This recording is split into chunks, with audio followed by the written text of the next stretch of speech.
जयपुर से 25 किलोमीटर दूर धूणी माता का स्थान है, जो कि मेवाड़ की आन बान और शान है। राणा महाराणा प्रताप हवाई अड्डे के सामने ही ये, डबोक एयरपोर्ट के सामने ही ये पूरा तीर्थ स्थान है, बहुत ही है। और इस तीर्थ स्थान से हमेशा बचपन से ही जगदीश दास जी श्रीमाली का कैसे लगाव रहा है, कैसे भक्ति रही है, कैसे मजदूर से लगाकर मंत्री तक का सफ़र यही जगदम्बा के द्वारा मातेश्वरी के आशीर्वाद से हुआ है। आज ध्वजारोहण, रात्रि को सत्संग कार्यक्रम संपन्न हुआ और अब जो है ध्वजारोहण होने वाला है। कई मित्रगण पधारे हैं, कई संगठन के अध्यक्ष भी यहाँ पे पधारे हैं। आइए उनसे विचार जानेंगे कि आखिर इस भक्ति की वेला में, कहते हैं जगाने वाला चाहिए, जागते सब हैं, खाली जगाने वाला मजबूत है तो हर व्यक्ति जाग जाता है। तो इस जागृति में आप क्या कहना चाहेंगे कि आखिर किस स्तर पर ये जागृति होनी चाहिए? मैं तो सबसे पहले तो माता जी के चरणों में नमन करता हूं और महाराणा प्रताप की 485वीं जयंती परसों हमने 29 तारीख को मनाई थी और आज हम सभी महाराणा प्रताप के क्षेत्र में सब लोग अपना व्यवसाय करके अपना पालन पोषण करते हैं।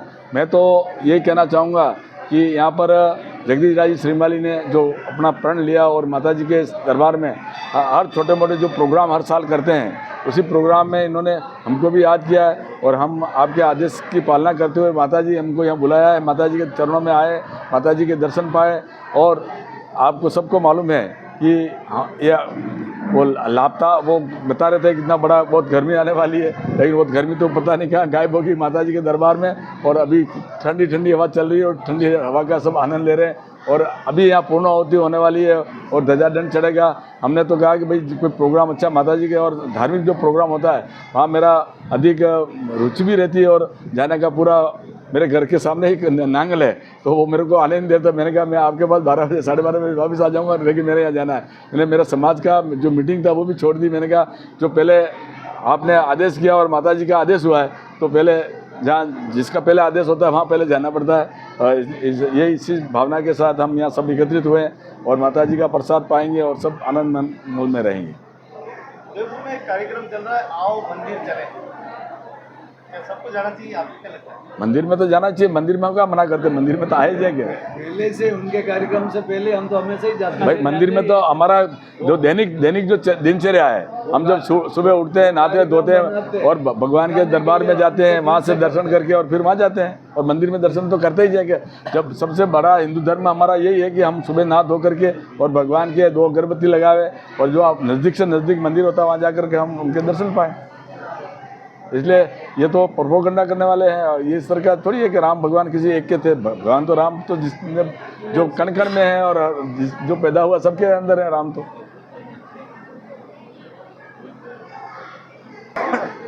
मैं तो घर पे बैठा हुआ था, कचरू बाबू जी का फ़ोन आया कि आपको अपन को चलना धूणी माता जी। मैं पहली बार ज़िंदगी में धूणी माता जी का दर्शन हुए हैं और मुझे बहुत अच्छा लगा स्थान यहाँ का देख के और यहाँ की भावना और यहाँ का इतिहास अभी मैंने सुना श्रीमाली जी से, तो मेरे को लगा बहुत ही अच्छी जगह है और मुझे बहुत अभिभूत हो रहा है कि मैं और भी मौका मिले तो मैं यहाँ आऊँगा ज़रूर। यहाँ आने के बाद क्या सोचते हैं? देखो, मंदिर में तो आदमी कहीं भी इधर उधर भटकता है और जहाँ मंदिर आ जाता है तो वो सब उसकी अच्छाई बुराई सब खत्म हो जाती है। तो माता जी का जो स्थान होता है वो एक पवित्र स्थान है और यहाँ जो भी आया है, चाहे चोर डाकू भी आएगा, लेकिन वो यहाँ पे आकर अपना विचार बदल देता है। ये माता जी का चमत्कार है और माता जी का इस एरिया में बहुत आशीर्वाद है और इनके आशीर्वाद से ही इस एरिया में सुख शांति है और सभी लोग हंसी खुशी से रहते हैं। मैं तो माता जी से यही प्रार्थना करता हूँ कि आप सभी के ऊपर अपना आशीर्वाद बनाए रखें, जिससे इस इलाके में सब में खुशहाली हो और किसान कामगार सभी हंसी खुशी से रहे।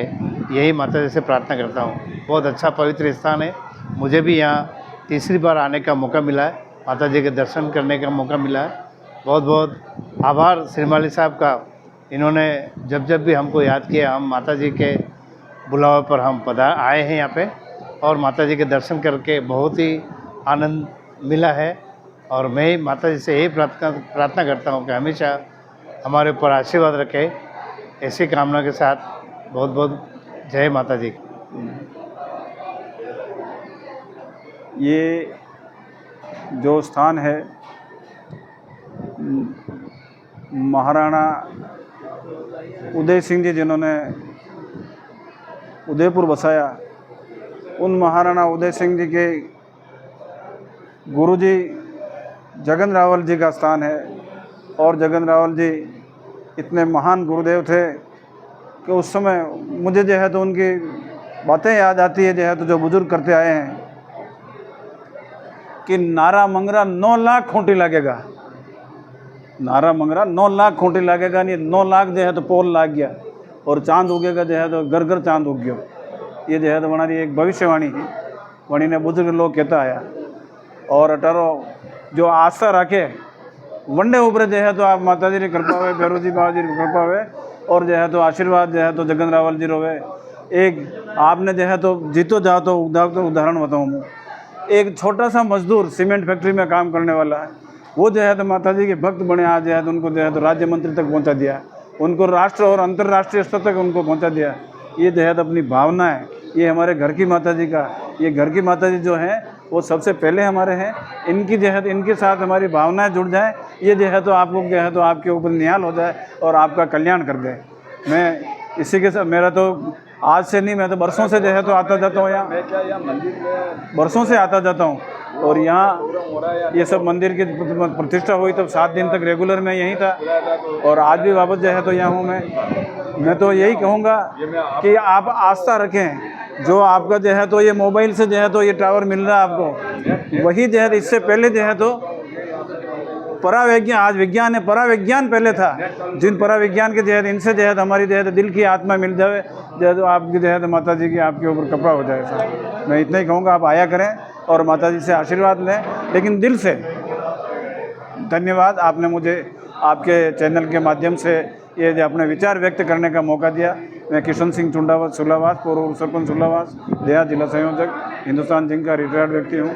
मुझे बहुत खुशी हुई, धन्यवाद। इसके साथ बहुत धन्यवाद सरपंच साहब, बहुत ही अच्छी आपने बात बताई है। कहते हैं आस्था में ही रास्ता है, आस्था रखेंगे तो रास्ता ऑटोमेटिक बन जाएगा। तो अगले क्रम में हम मिलते हैं, हमारे आज के इस कार्यक्रम में पधारे हैं अतिथि के रूप में।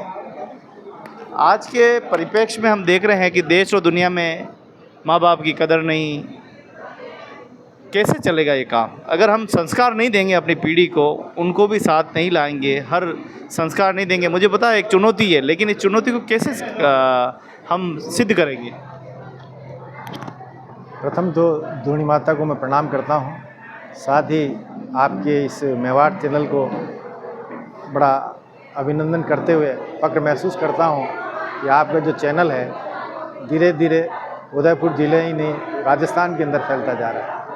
आपने जो मुझसे प्रश्न किया, वर्तमान पीढ़ी जो है माँ बाप की सेवा नहीं करती है, उनको संस्कार कैसे दें, तो प्रथम मैं आपसे बात कहूँ कि विद्यालय बाद में होता है, पहले माँ और बाप होते हैं, छोटे बच्चे को संस्कार देते हैं। छोटे बच्चे की प्रथम पाठशाला माँ और परिवार होता है, घर होता है। माँ पहला शब्द सिखाती है, पापा बोल, मम्मी बोल।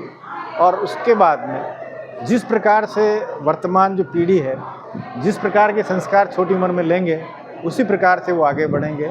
हमें प्रयास ये करना चाहिए कि हमारे बच्चों को हम धार्मिक संस्कार दें, धर्म के आधार पर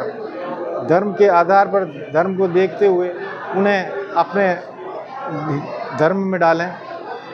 हमें वैसे भारत देश सर्वधर्म देश है, पर फिर भी हम लोग हिंदू लोग हैं, हिंदुओं का सम्मान करें। हिंदुओं के हर मंदिर में अपन वैसे तो जाते हैं, छोटी उम्र से जाते हैं, लेकिन ये हमारे जो विपक्ष के लोग हैं केवल एक ढोंग करते हैं कि हमें मंदिर ले चलना है। मंदिर आज का व्यक्ति हर गांव से मंदिर जाता है, गांव के हर क्षेत्र में मंदिर बने हुए हैं। आज लोगों में धर्म में बहुत आस्था है, इस कारण से गांव-गांव में मंदिर बने हुए हैं, बन रहे हैं और बनते रहेंगे। हमें इसको और आगे बढ़ाना है और सभी बच्चों को धार्मिक संस्कार देने हैं, व्यावसायिक संस्कार देने हैं, आर्थिक संस्कार देने हैं, राजनीतिक संस्कार देने हैं और बच्चों की जो कौशलता है, कौशल विकास है, उस कौशल विकास को अपने को आगे बढ़ाना है। और हम लोग इस बात का, जो आज अपन बुज़ुर्ग लोग हैं, 50 से ऊपर लोग हैं, हमारा ये दायित्व बनता है कि हम हमारे बच्चों को सभी प्रकार के संस्कार दें। और हिंदू धर्म में तो 17 संस्कार होते हैं, उन संस्कारों को अपन अगर दे दें तो मैं सोचता हूँ कि जो बच्चा है 17 है, तो इन संस्कार, ये जो संस्कार हैं, एक अब नया बन गया वैसे ये पहले तो 16 ही थे अपने वेदों में तो वेद में तो 16 ही थे तो एक हमारा हाँ, एक वर्तमान युग का है। तो वर्तमान युग को देखते हुए आज जो हमारे बच्चे लोग हैं, माँ बाप की सेवा चाकरी कम करते हैं। आजकल हम देखते जा रहे हैं कि आजकल आश्रम खुलते जा रहे हैं और आश्रम में माँ बाप वहाँ रह रहे हैं। ये बहुत बड़ी एक दर्दनाक स्थिति है। हम इस सब पर सोचें, विचार करें और बच्चों को अच्छे संस्कार दें जिससे वो माँ बाप की सेवा करें। धन्यवाद।